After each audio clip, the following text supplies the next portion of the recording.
هاتنا السودان مدحوينها السودان عمر البشير أي شاعيي إن أي سيسو عنا يصدو فين تشدال كودن كونفورت السودان إلا سيمر يردو مها السودان كاسو عبسي لغا قبي إن لجوجيو أرنتاني أيو عمر البشير كشاغي جبدي كلان أولاقا تقديجيسا كونفورت السودان سلفا كير وماليني ماضي الشالي كل ماي عاصمة خارتوم هدبا waryaha BBC da Raaga Xasan ayaa muhiimadda uu leeyahay go'aanka uu qaatay Al-Bashir ka waraystay Aadan Sheekh Xasan oo ah cilmi baare arrimaha geeska Afrika. Arrintaasi ahmiyad ballaaran ay leedahay labada dhinac labada dawladood marka loo fiiriyo waxay leedahay ahmiyad dhaqaale waxay leedahay ahmiyad oo ah hadda midda ay labada dhinac ku dadaalayaan in ay heshiiskoodii xooga saaraan shidaalka in la sii daayo oo ka dhoofo dhulka dawladda Suudaan ahmiyadda ugu ballaaran waxa ay noqonaysaa in labada dhinac oo ah laba dawladood faqiir ah oo inta ugu badan dhaqaalahooda uu ku tiirsan yahay shidaalka in ay shidaalkii markii la dhoofiyo dhaqaalahooda kor u soo kaco waxa laga fahmayaa in labada dhinacba ay daaleen ama daal xagga oo dhaqaalaha inuu haysto marka taasi ayaa waxaan leeyahay waa sababta ku kaliftay labada madaxweyne si gaar ah in diiradda u saaraan arrinta shidaalka ah si looga soo kabto dhaqaale la'aanta labada dhinac faqriga ah run ahaantii muddo badan ay dilootay shidaalkaasi oo la xiriir dartiis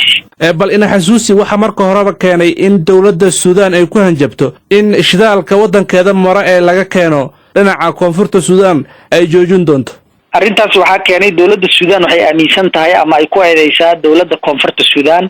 in ay mar walba maalgeliso kooxo ka soo horjeedo oo ka dagaalama xuduudka labada dal u dhaxeeya oo ka soo horjeeda dawladda Suudaan wali aan qarsanin kooxahaasi oo mucaaradka ay dawladda Suudaan ka soo horjeeday inay rabaan inay fidaan dawladda Suudaan marka saas darteed nidaamka Khartoum ama dawladda Khartoum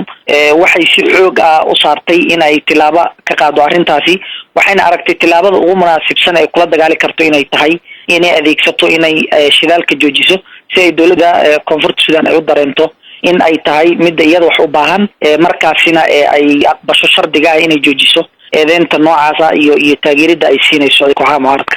laakiin koonfurta Suudaan arrintaasi waa ay beenisay waxa ayna ku eedeynaysaa ayadana Khartoum in mucaaradka ka soo horjeeda koonfurta Suudaan ay taageerto marka misleedahay labada dhinac arrimahan ku saabsan midka kale inuu ku eedanayo mucaaradkiisa inuu taageero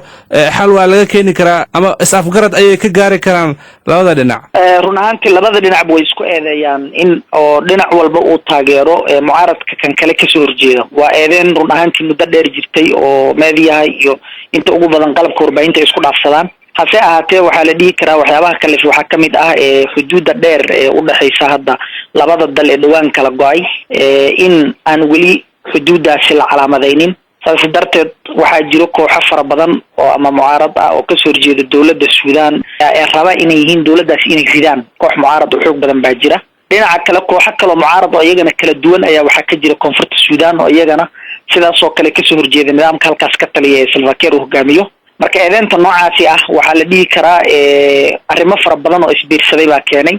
waxaasi ugu muhiimsan xuduudda aan la calaamadaynin qod bay ka tahay dhinaca kale kalsooni ximada labada u dhaxayso labada dhinac u dhaxayso ee mar walba soo laalaabato ayaa iyadana waxay si xoog ah u taageeraysaa in mucaaradka noocaas uu sii xoogeysto kaasi waxa uu ahaa Aadan Sheekh Xasan oo ah cilmi baare arrimaha geeska Afrika waxaana uu u waramayay waryaha BBC da Raaga Xasan